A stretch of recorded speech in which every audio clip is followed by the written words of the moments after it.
우리는 지난 시간 6장을 통해서 인생의 헛됨을 또 살펴봤죠. 우리가 열심히 땀 흘리고 수고하여 소유하게 된 우리의 기쁨이 되고 의지가 되는 것들이 실제로는 얼마나 헛된 것인지를 전도자를 통해서 우리가 들었어요. 그 예로 권력, 재물 두 가지를 들어봤죠. 권력이 있으면 다 할 것 같아. 지금 우리가 우리나라의 현실 가운데서 보고 있지 않습니까? 그 위치에 있으면 그냥 모든 걸 다 할 수 있을 것 같고 세상을 다 얻은 것 같고 안 되는 게 없는 것 같은 그런 권력이라는 것이 그 권력 위에 또 다른 권력이 있다는 걸 알게 되면 자기가 가진 그 힘, 부릴 수 있는 그 권한이 마음대로 할 수 없는 것임을 알게 되죠. 한계가 있다. 그 권력 위에 더 높은 권력이 있음을 알게 되게 되면 그 권력이 제한적이라는 걸 알게 돼. 최고의 권력은 결국 누구예요? 하나님의 다스림 가운데 있다. 이 세상에 제일 큰 권세를 가졌다고 생각해도 이게 뜻대로 안 돼. 도대체 왜 그럴까? 그 별짓을 다 해서 그냥 혼자 뭘 해보려고도 하기도 하고 그렇지 않습니까? 그러나 그게 안 돼요. 깨닫게 되는 거죠. 왜 안 될까? 다 될 것 같았는데 그 위에 권력이 또 있다는 거예요. 최종적으로는 하나님의 권세 아래에 있어요. 그래서 제한적이에요. 또 재물이 어때요? 재물을 내가 원하는 만큼 벌고 싶어도 뜻대로 또 잘 안 되고 또 벌어들인 만큼이라도 그만큼만이라도 좀 잘 좀 모으고 자기가 소유하고 좀 그렇게 하고 싶은데 그게 또 마음대로 안 돼. 그래서 그냥 가진 것 중에 일부를 쓰다가 보니까 재물이 있다 해도 그냥 가진 것 중에 다도 모르고 다도 안 되고 일부만 쓰다가 또 때가 되면 다 놓고 떠나야 되는 죽음 앞에서는 뭐 누구나 다 똑같다는 그런 것을 발견하게 된 거죠. 그렇다면 이 땅에서 수고하고 땀 흘린 대가로 벌어들인 것을 그럼 그냥 있는 대로 그냥 쓰고 누리고 그것이 기쁨이고 행복일 것 같지만 그것도 또 마음대로 안 된다 그랬어요. 왜냐하면 내가 벌어들인 것 내가 다 쓸 수 없다 그랬어요. 내가 벌어들인 것도 열심히 모았는데 하나님이 거기까지만 허락하지. 모은 것까지. 그건 또 쓰는 건 또 다른 사람이 있어. 그렇다면 이 세상을 꿰뚫어 세상을 어떻게 살아야 될지를 잘 아는 그런 지혜자의 삶은 그러면 이 사람들보다는 좀 낫지 않을까 생각할 수 있지만 이렇게 말씀했죠. 지혜자가 우매자보다 나은 것이 무엇이뇨? 인생 앞에서 행할 줄을 아는 사람 사리를 알아요. 세상을 잘 알아요. 어느 자리에 서 있어야 되고 어떻게 살아야 되는지 처신도 잘하고 처세를 잘해. 그렇게 능한 사람, 미래에 무엇을 해야 될지, 무엇을 준비해야 될지를 아는 그런 사람이 이런 그림, 저런 그림, 이런 계획, 저런 계획을 세워보는데 전도자는 뭐라고 표현하냐면 행할 줄을 아나. 인생 앞에서 행할 줄을 아는 가난한 자 이렇게 표현해요. 이 가난하다는 건 능력이 없다는 거예요. 지혜자고 뭘 할 수도 있고 무슨 계획도 세우고 미래가 이럴 거다 저럴 거다 하지만 정작 자기에게 그것을 행할 능력이 없어요. 하나님께서 그 능력을 주시지 않았어요. 그 가난한 자는 과연 무엇이 유익한고?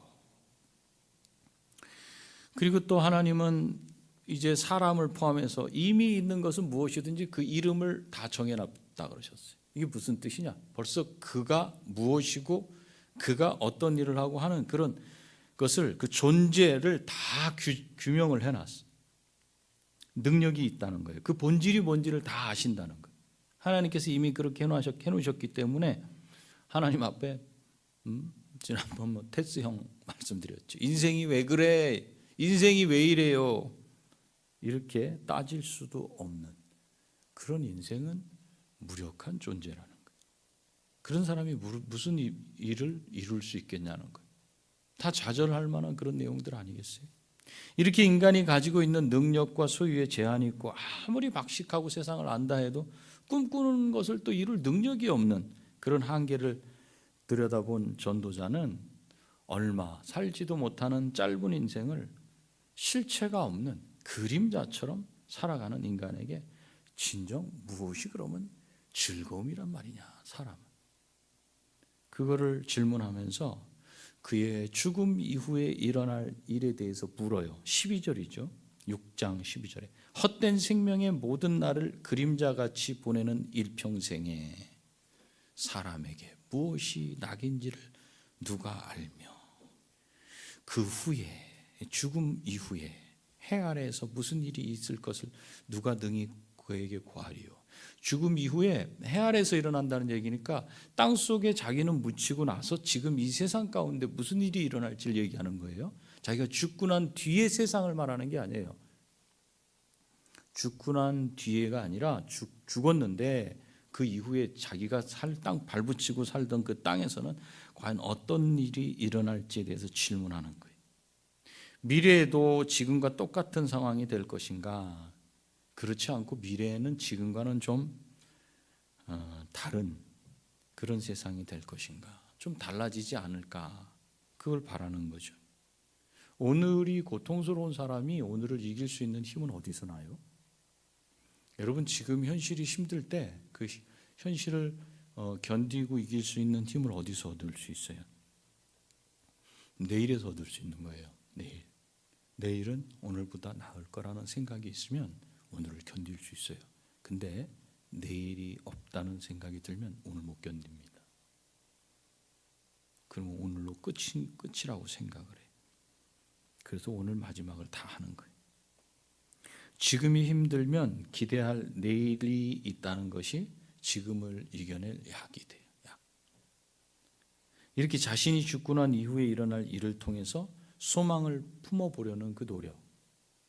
여기서 끝이 아니고 그 이후에 대해서 소망을 좀 품어보려는 노력에 대해서 이제 7장에서 말을 하고 있는데 그 1절이 이렇게 말씀했잖아요. 좋은 이름이 좋은 기름보다 낫고 죽는 날이 출생하는 날보다 나으며. 죽음 이후에 어떤 일이 일어날지 누가 알려줄 수 있는지. 누가 알려주겠어요? 죽은 사람하고 산 사람하고 어떻게 연결이 돼요? 연결이 안 되죠. 근데 죽음 이후에 어떤 일이 일어날지 누가 알려줄 수 있는지, 죽음 이후에 세상에 우리의 시선을 딱 돌리게 한 전도자가 하는 말이 이 땅에서의 값진 삶에 대해서 생각하게 되는 거예요. 그렇다면 이 땅에서의 값진 삶은 도대체 무엇인가? 그것을 뭐라고 얘기하냐면 좋은 이름이 좋은 기름보다 낫고 이렇게 표현하고 있어요. 좋은 이름은 이 땅 가운데서 사람들에게 잘 불려지는 그런 이름이죠. 함부로 불려지지 않는 그런 이름. 그게 뭐예요? 명예죠, 명예. 자신의 만족과 기쁨을 위한 이 땅에서의 삶에서 어떻게 하면 내가 누리고 살까, 어떻게 하면 만족하면서 살까 하다가 그게 다 부질없음을 다 알고는 이제 저 미래, 죽음 이후의 나의 모습, 이 땅에서 나에 대해서 어떻게 평하고 어떻게 얘기할까를 좀 생각을 해보니까 이름이에요. 이름. 좋은 이름으로 불리고 싶은, 좋은 이름으로 불릴 수 있는 그런 삶을 생각하게 된 거예요. 좋은 이름은 명예다. 이 땅 가운데서 명예. 그럼 좋은 기름은 뭔가?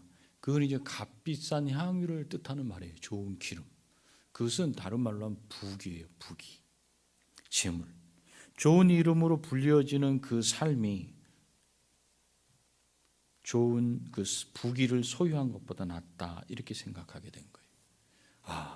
뭔가를 소유하고 누리고 내가 열심히 벌어들인 걸 가지고 좀 떵떵거리고 뭐 쉼이네 뭐네 하면서 좀 이렇게 살고 싶은데 그것도 뜻대로 안 되는 그런 자신을 바라보면서 그럼 인생에게 무엇이 낙이 될까? 그랬더니 죽음이라는 게 다 있더라는 거죠. 그럼 죽음 이후에 이 세상이 어떻게 될지를 누가 알려줄 사람이 있냐? 알려줄 사람이 없다고 6장에서 그렇게 해요. 누가 나한테 알려줄 것이요? 그러면 무슨 낙이 있어 사람에게? 그랬더니 그러면 죽었는데 이후에 내가 남겨놓은 걸 생각해 볼 때 그것은 부귀보다는 권세다, 명예다. 지금 이 이야기를 하는 거예요. 결국 생각이 바뀌게 됐어요. 이제 뭔가를 소유하고 누리려는 것에서 내가 이 땅에 좋은 이름을 남겨야 되겠다라는 걸로 바뀌었어요. 그랬더니 죽음에 대한 해석이 바뀌어요. 어떻게 해요? 죽는 날이 출생하는 날보다 나으니라 이렇게 말해요. 죽는 날과 출생은 정반대예요. 시작과 끝이에요. 생각이 바뀌니까 태어나서 인생을 어떻게 살아가야 될까라고 생각했던 그 시작, 이거보다 마지막 삶을 어떻게 마무리하느냐, 이것이 더 중요하게 생각이 된 거예요. 인생의 마지막이 결국 그 사람의 모든 것을 결정하게 된다라고 전도자는 지금 결론을 내리는 거죠. 마지막을 중요하게 생각하는 사람은 당연히 지금 오늘보다는 어디로 생각하겠어요? 항상 미래를 생각하는 거예요. 지금 현실보다는 항상 다음을 생각하게 돼. 그래서 2절에서 이렇게 말해요. 초상집에 가는 것이 잔치집에 가는 것보다 나으니 모든 사람의 끝이 이와 같이 됨이라. 산자는 이것을 그의 마음에 둘지어다. 초상집에 가서, 죽은 자의 집에 가서 죽음을 생각하는 것이 화려한 잔치집, 떠들썩한 잔치집에 가서 웃고 떠들고 즐기는 것보다 나은 이유가 무엇인가? 그것은 모든 사람의 끝이 죽음임을 거기서 확인하게 되기 때문에 그렇다는 거예요. 나도 결국은 그리로 달려가고 있다는 걸 확인해. 끝이 있다는 걸 확인하게 돼. 그래서 3절에 슬픔이 웃음보다 나음은 얼굴에 근심하는 것이 마음에 유익하기 때문이라. 이렇게 슬픔이 웃음보다 낫다. 이 말씀을 죽음과 연관해 갖고 앞에 죽음과 연관해서 생각할 수도 있고 떨어뜨려서 생각할 수도 있는데, 죽음과 연관해서 생각해 본다면 초상집에 가면 그렇게 말이 많던 사람도 어떻게 해요?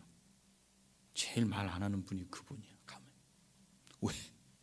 이거 뭐가 나왔는데 이게 적합하지 않으면 그 사람들을 완전히 불편하게 만들까 봐 아주 조심. 그렇게 말을 잘하시던 분이 말을 줄이고 상주에게 가려서 하게 되잖아요. 부지런히 쉴 새 없이 살아왔던 자신의 삶을 거기서 한번 돌아보게 되잖아요. 가서는 하는 일이 그거예요. 우리가 아는 그 초상집을 문상을 가면 어떻게 돌아가셨느냐, 임종원 보셨느냐, 뭐 유언으로 뭘 남기셨느냐. 그래서 떠나신 분의 남기신 것들, 이런 것들을 물어보고 질환이 뭐가 있었고, 그랬군요, 저랬군요, 이런 걸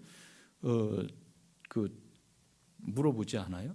그분이 사셨던 걸 우리가 거기서 듣게 돼. 그러면 뭐 상주가 나쁜 이야기를 해요 거기서? 그 자리는 그게 아니죠. 그분이 그래도 덕스러웠던 거, 이런 걸 하지 않아요? 그게 뭐예요? 좋은 이름을 그 상주도 말하고 싶은 거예요. 뭐 가족끼리야 뭐 이래저래 얘기를 하겠지만 어떻게 됐든. 초상집에서는 눈물이 나지 않는다 해도 슬픔으로 인해 마음이 차분히 가라앉아. 아마도 이렇게 마음을 가라앉히고 말을 주의하고 상대의 말을 경청하는 자세가 되려면, 경청하려는 이 자세가 되면 슬프지만 그 시간이 유익한 거예요. 그 시간. 상갓집에 갔다 오면서 기분 나쁜 분이 있어요. 자, 죽음과 연관지면 이런데, 죽음과 연관짓지 않고 이 슬픔의 의미를 한번 생각해 보자고요. 여기 슬픔이라는 단어에 무슨 뜻이냐면 분노, 슬픔, 노했다 하는 노한, 이런 의미가 있어요. 사람이 왜 슬퍼하고 왜 화를 내고 왜 마음이 상해요? 내가 뜻한 대로 되지 않으니까 그래. 내가 뜻한 대로 되지 않고 막히기 때문에. 그럴 때 어떻게 해요? 우리는 답답해하고 괴로워하죠. 화가 나. 자기의 한계 같은 게 막 보이고, 왜 여기 막혔어, 저기 막혔어, 왜 안 돼 하면서 마음이 답답해. 그럴 때면 우리에게 무슨 일이 일어나냐면 쭉 가던 걸 멈추게 되는 거예요. 우리가 그동안 쭉 해왔던 걸 그 자리에서 멈추게 돼요. 사업을 차비 잘 되다가 막혀버리죠. 그러면 내 안에 슬픔이라는 게 차죠. 자꾸 화가 나. 왜 그랬을까, 저랬을까, 이렇게 해야 될까, 저렇게 해야 될까. 그때는 가던 길에서 멈춰서서 생각하게 돼요. 그래서 현실 속에서 슬프고 괴로워하고 분노하는 그것은 웃는 것보다 낫다. 누가 슬픈 인생을 좋아하겠습니까? 누가 막히는 인생을 좋아하겠습니까? 그럼에도 불구하고 슬픔이 웃음보다 나은 이유는 근심하는 것이 마음에는 약이 되기 때문이라고 이렇게 말씀해요. 우리가 가던 길을 잠깐 멈춰 서서 잠깐 호흡을 좀 다스리고 그렇게 될 때 그건 우리 자신에게 유익을 줘요. 사실 우리를 분노하게 하고 슬퍼하게 하는 일은 자꾸 우리가 생각하게 되잖아요. 곰곰이 생각하게 되기 때문에 우리 자신에게는 그게 유익이라는 거예요. 당시에는 힘들고 고통스러워도 슬픔으로 인해서 내가 사방에 뻗어놨던 안테나들이 있어요. 이런 것처럼 생각들부터 시작해서 정보 수집부터 시작해서 이런 거. 그 가지들을 하나씩 잘라내게 돼요. 그때는 그 많은 신경 쓰던 걸 다 잘라. 그리고 집중하게 돼요. 몇 번을 연거푸 생각하고 또 생각하게 돼. 그래서 약이 된다 그러는 거예요. 약이 된다. 결국 슬픔은 지금 현실이 아닌 바로 미래를 내다보게 하기 때문에 약이 된다. 그렇기 때문에 이 지혜자의 마음은 잔치집에 가 있지 않고 어디가 있냐면 초상집에 가 있어서 항상 진지하게 앞으로 일에 대해서 생각하고 자신의 인생이 어떻게 끝나게 될지를 생각하게 되지만 반대로 우매한 사람, 미련한 사람은 그 마음이 항상 잔치집에 가 있어서 붕 떠 있어요. 그래서 마음을 모으고 집중하기보다는 그냥 좋은 게 좋은 거예요. 뭐 그렇게 깊게 생각해. 그냥 그때 당신 그 사람이 더 그런 것 같아. 근데 인생의 끝을 그래서 인생의 끝을 생각하면서 의미 있는 삶을 살고자 노력하는 이 지혜자는 미련한 자, 우매한 자가 그냥 즐거워하며 부르는 그런 노래의 즐거움보다 지혜자의 책망을 듣는 것에 더 가치를 두고 있어요. 지혜자의 책망 좋아하는 사람 없죠? 그것에 상처가 있는 사람도 있고 하여튼 칭찬만 들어야지 뭐 누가 무슨 뭐 좀 꾸중하는 것 같은 이런 말을 들으면 그냥 마음이 편치 않고 그래. 잘한다 그러면 좋은데 꾸중 들으면 안 좋아.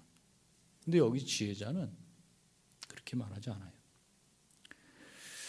사실 어떤 사람이 자기 길을 따갑게 하고 마음을 편치 않게 꾸짖는 말을 듣기를 좋아하겠어요? 여러분들 그런 거 듣기 좋아해요? 싫어하죠. 우리 아이도 싫어해. 그렇지만 지혜자는요, 잠깐 동안 자기의 마음을 무겁게 하고 슬프게 하고 멈추게 하는 업된 마음을 확 누르고 고개를 들지 못하게 하는 그 말일지라도 인생이 무엇인지 깊고 깊게 깊이 알고 생각하는 사람이 꾸짖는 말, 그걸 듣기를 기뻐하는 거예요. 그래서 인생을 어떻게 끝맺어야 하겠는지 깊게 생각하는 사람은 미련한 자가 부르는 그 노래의 즐거움보다는 지혜로운 자의 책망을 듣는 것을 더 소중히 여긴다. 이렇게 말씀하는 거예요. 잠깐 동안이야 귀에 듣기 싫고 마음에 가시같이 느껴졌어요.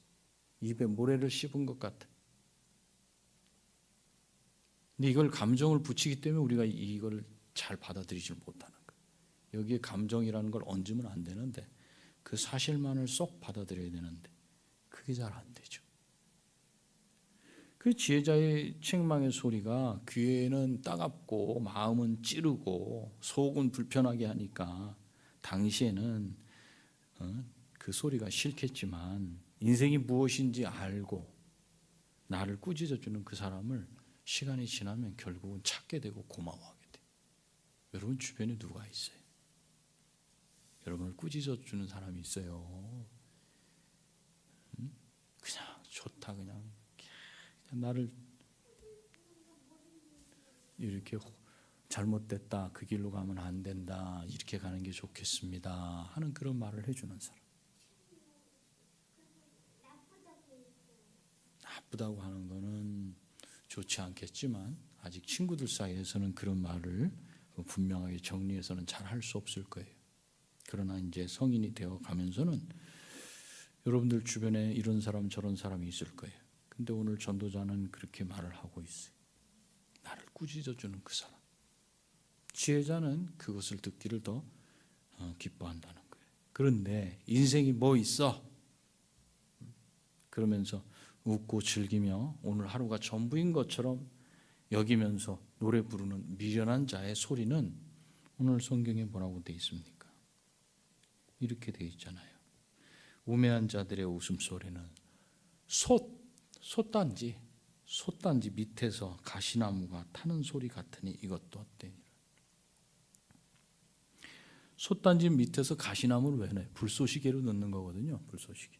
근데 가시나무가 마른 게 들어가면 따다다다닥 하면서 확 화력이 금방 그냥 올랐다 막 푹 꺼져버리죠. 요란한 소리를 내면서 불이 확 붙었다가 사라지는 것 같이 아무런 유익이 없는 것이다. 이렇게 말씀하고 있습니다. 이게 오늘 본문 말씀이에요. 이 말씀을 맺을게요. 오늘보다는 더 나은 미래가 있다고 생각하는 사람, 지금 내리는 비가 언젠가는 그칠 것이고 해가 떠오를 것을 기다리는 사람은 인생을 어떻게 시작하는가에 초점을 맞추기보다는 어떻게 끝내는가에 더 초점을 맞추고 살아가요. 그래서 이름을 남길 수 있는 마지막을 염두에 두고 살아가기 때문에 오늘의 현실에 절망하지 않아요. 오늘의 고통과 시련과 분노 이걸 기꺼이 감수할 수 있어요. 그래서 이를 악물고 다스려요. 뭘 다스릴까요?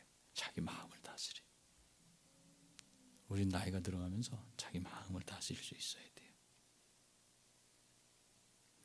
오늘보다는 나은 내일을 위해서 주어진 분량에 겪어야 할, 내가 걸어야 할 구간이 있어요. 훈련 과정이 있거든요. 그 겪어야 할 일을, 그 과정을 나는 훈련으로 생각하면서 자기를 다스려서 절제하는 그 고난, 그 괴로움을 기꺼이 수용하는 그 사람. 그 사람은 나이가 들어가면 들어갈수록 주변에서 본받고 싶고 또 닮고 싶어요.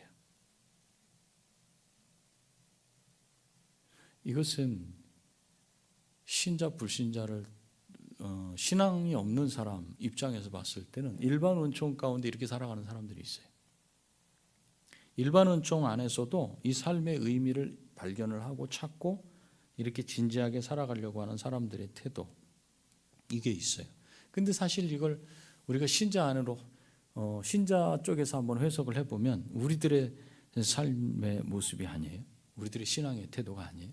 우리도 환난 당하고 고난 당하고 역경 슬픔 다 당해. 그렇죠? 근데 우리는 믿음이 있어요. 우리는 철저하게 오늘이 마지막이라는 생각을 가지고 살아가는 현실주의자이면서 종말론주의자예요. 그리고 우리는 미래지향적이에요.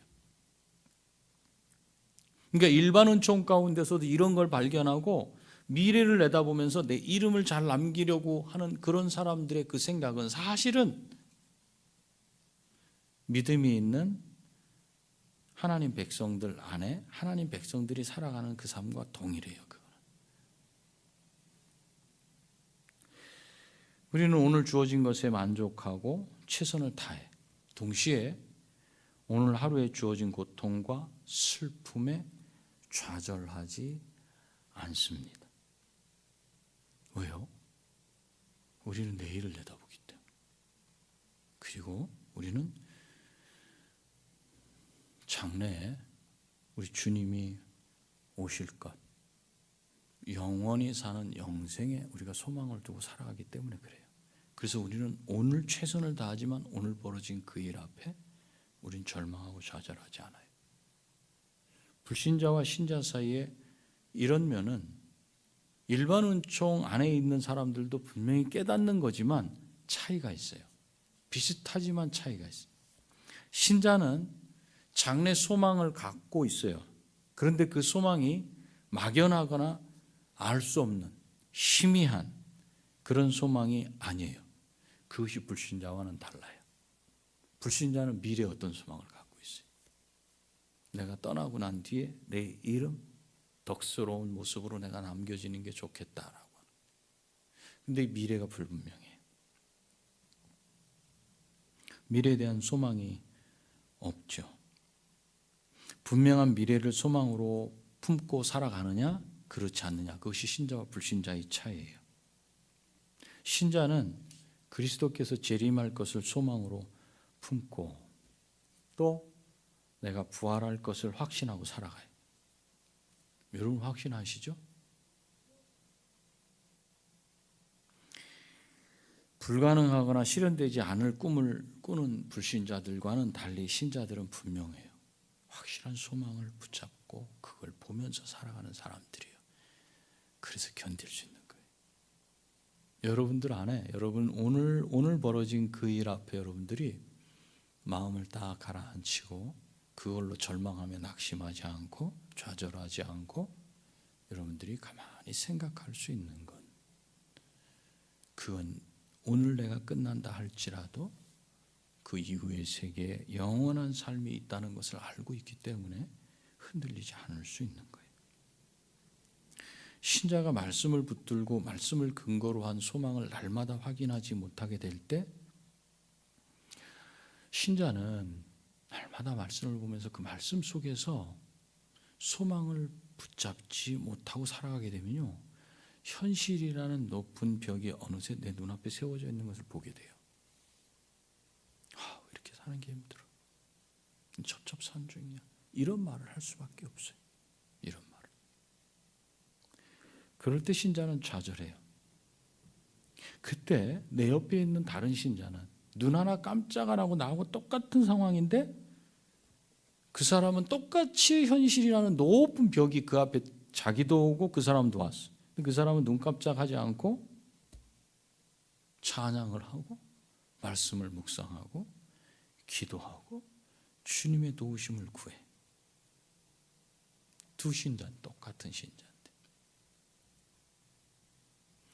그러면 지금 내가 현실이라는 그 담장 때문에 가려져 가지고 고통 가운데 신음하고 있을 때 그런 옆에 똑같은 상황에서 찬양하고 기도하며 말씀을 붙잡고 묵묵히 그 길을 가는 그런 분이 있으면 내가 어떻게 되겠어요? 내가 그 사람 닮으려고 하지 않겠어요? 자극을 받는 거예요. 그 사람 때문에 위로를 받는 거예요. 그 사람은 그 길을 가면서 내가 거기 막혀갖고 쓰러지고 힘들어할 때 아이고 참 이러고 그냥 가요? 안 그렇죠. 다독거려주고 위로해주고 격려해주고 그러는 거예요. 그래서 우리 주변에는요, 이렇게 미래의 소망을 갖고 살다가 넘어질 때 그 사람을 붙들어주고 기도해주고 격려해주고 위로해주고 함께 일으켜 세워줄, 먼저 그 길을 걸어간 믿음의 동지들이 많이 있어야 돼요. 주변에. 우리 교회가 건강한 교회요, 튼튼한 교회요, 잘 세워진 교회다 그러면 그런 현실 앞에 쓰러지는 그 사람 주변에서 기도하고 격려해주고 위로해줘서 그 사람을 이렇게 세워줄 수 있는 사람들이 많을 때 그게 가능해요.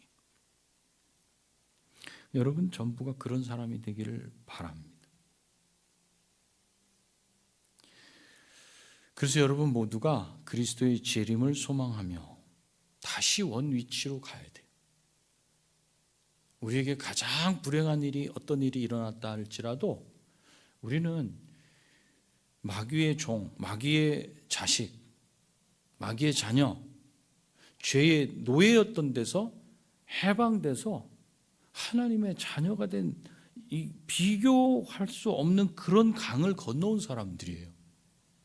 그 사실 하나가 내 가슴 속에, 여러분 가슴 속에 남아있지 않으면 지금 나타난 현실 앞에 무릎 꿇어요. 무릎 꿇을 수밖에 없어요. 절망할 수밖에 없어요. 그리고 재림 소망 못해요. 언제 오신단 말이에요. 지금 나는 오늘이 끝인 것 같고 오늘이 지옥이에요 그냥. 그러면 재림을 소망하지 못해요. 오늘의 고통을 기쁨으로 감내할 수 없어요. 그래서 신자는 내가 어디로부터 건진받았는지를 반드시 생각을 해야 돼요. 반드시. 그래서 제가 기도를 길게 했죠. 우리의 그 밑출발이 어디서부턴가까지를 제가 제 마음으로 이 말씀을 준비하면서 이렇게 올라오더라고요. 그래서 제가 기도가 길어서 덮을까 요 앞에서 몇 번 망설이다가 기도를 했어요.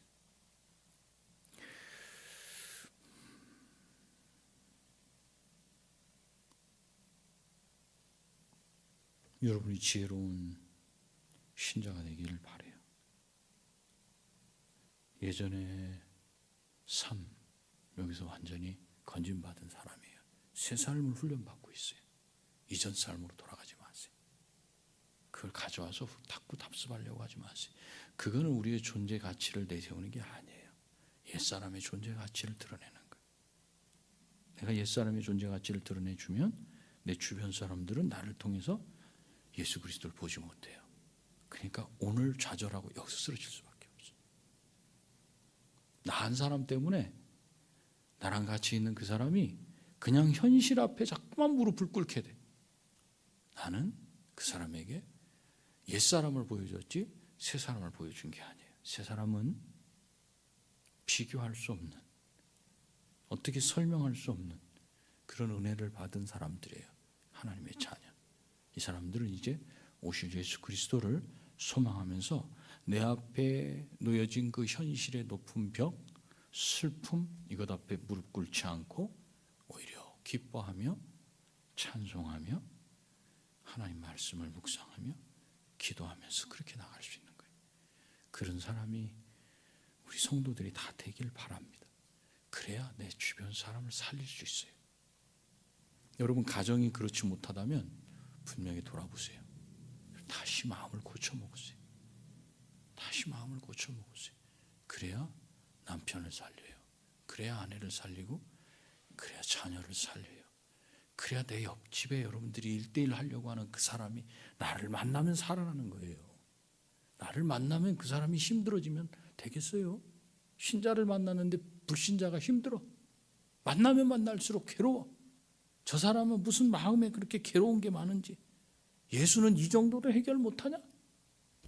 그게 아니죠. 완전히 바뀐 사람들이. 우리의 소망 예수 그리스도 다시 오십니다. 그때는 언제인지 알 수 없어요. 지금 잘 깨어서 준비되기를 소원합니다. 기도하시겠습니다.